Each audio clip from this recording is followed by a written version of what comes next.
북한이 핵으로 우리를 공격하면 어떻게 할 것이냐? 적어도 조약상으로 못해주더라도 구두상으로나마 북한이 핵으로 공격하면 당연히 미국이 북한을 핵으로 공격해주겠다. 이런 얘기는 최소한 받아야 될 겁니다. 그렇지 않으면 우리가 진짜로 제가 정말 드리고 싶지만 않은 말씀이지만 그렇지 않으면 우리가 핵이라도 개발해서 국가 안보를 지켜야 돼요. 그런데 우리가 핵을 개발하지 않는 대신에 한미동맹이 유용성이 있다면 북한이 핵으로 공격하는데 당연히 우리가 핵을 개발을 안 하니까 미국이 핵으로 공격해줘야 되는데 그냥 압도적인 대응을 하겠다. 아주 추상적인 얘기만 하고 말았습니다. 또 하나는 사드 배치가 아니라 사드 배치라는 이제 거부 억지라고 하는데요. 거부 억지가 중요한 것이 아니라 거부 억지는 북한의 핵을 억제할 수가 없습니다. 아주 제한적인 극도의 제한적인 용도밖에 없기 때문에 진정한 억지력을 가지려면 보복 억지력을 가져야 돼요. 보복 억지라는 게 뭐냐? 우리가 핵을 개발하든지 아니면 미국 핵을 갖다 놓든지 아니면 한미 연례안보위 작년 10월달에 한 것처럼 미 전략자산의 상시 순환 배치.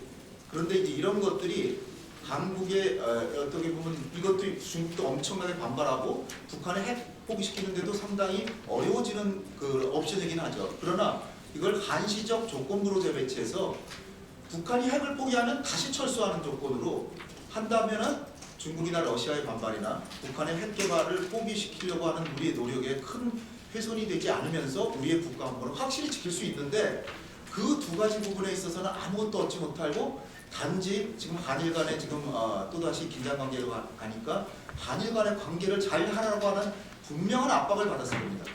이런 식으로 한미동맹이 북한의 남침 억지 기능에서 미국과 일본의 방어를 위해서 한국이 척후병이 되든지 아니면 방패막이 급기야 총알바지까지 되는 이런 정말 아주 정말 난감한 처지에 처했습니다. 미국에 대한 의존은 너무나도 커졌고 사드 배치와 한일 정보보호협정으로 한중 관계는 상당히 나빠지고 있고 이것은 그야말로 7단계 보복 조치 중에 지금 한 3단계 정도 앞으로 더 엄청난 보복들이 올 것이라고 저는 예상을 합니다. 물론 안 하면 좋겠죠. 그러나 더 큰 보복들이 올 것이라는 걸 우리는 감안하고 있어야 된다. 그 일본하고의 관계는 어떻게 되냐? 박근혜 정부 초기에는 아베가 그렇게 만나자 그러는데 우리 대통령께서 딴 점 쳐다보고 아예 아베 만나주지도 않았는데 저는 그거 자체도 좀 잘못됐다고 봅니다. 왜냐하면 만나서 따져야지 아예 안 만나고 회피하는 게 무슨 해결책이 됩니까? 그러면 끝까지 회피해서 자존심을 지켜야 되는데 그동안에 가만히 있습니까? 미국이 일본의 요청을 받아서 한국에게 엄청난 압박을 가해서 할 수 없이 일본에게 고개를 숙이는 방식으로 위안부 합의하고 일본이 그렇게 바라는 한일정보보호협정 체결하고 이제는 한일 관계에서 가배 관계에서 완전히 의뢰 위치로 전락해서 소녀상 철거하기로 해놓고 왜 안 하냐고서 일본 정부에 추궁을 당하고 있습니다. 창피한 노릇입니다. 창피한 노릇.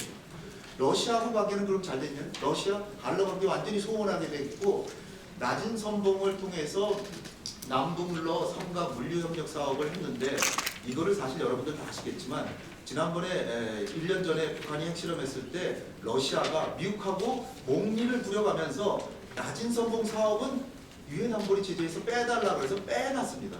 그런데 우리 정부가 불과 며칠 뒤에 독자 제재를 하면서 이걸 닫아버렸어요.